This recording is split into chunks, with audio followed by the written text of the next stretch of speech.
એક દિવસ દીકરો તેના પિતાને કહે છે, મારા જીવનની શું કિંમત છે?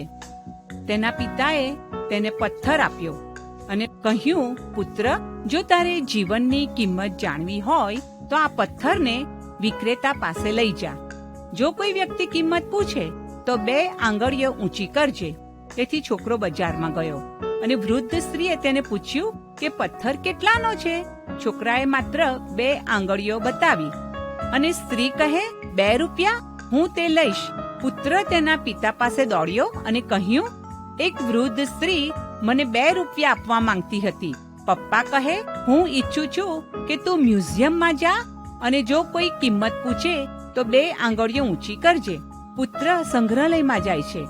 ત્યાં એક આધેડ માણસ આવ્યો, જેણે છોકરાને પૂછ્યું, આ પથ્થરની કિંમત કેટલી છે?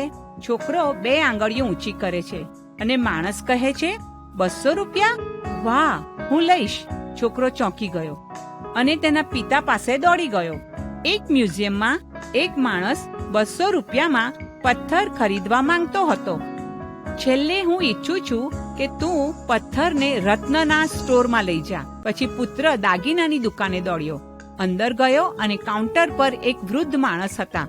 એક વૃદ્ધ માણસે તે પથ્થરને જોઈને ઉછળીને બૂમ પાડી, ઓ માય ગોડ, તેની પાસે એ પથ્થર છે તે હું આખી જિંદગી શોધતો રહ્યો. આ પથ્થરના બદલામાં તારે શું જોઈએ છે?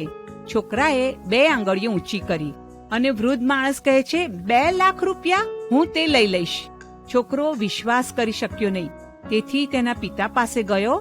જ્વેલરી સ્ટોર પર એક વૃદ્ધ માણસ મને એક પથ્થર માટે 2 લાખ રૂપિયા આપવા માંગતા હતા. પિતાએ કહ્યું, તે એટલા માટે કે તે તેની કિંમત જાણે છે. મિત્રો, તમારા જીવનની કિંમત લોકોના હૃદયમાં શું છે એ તો ખબર નહીં, પણ પ્રભુના માટે તમે બહુ મૂલ્યવાન છો, તે યાદ રાખો.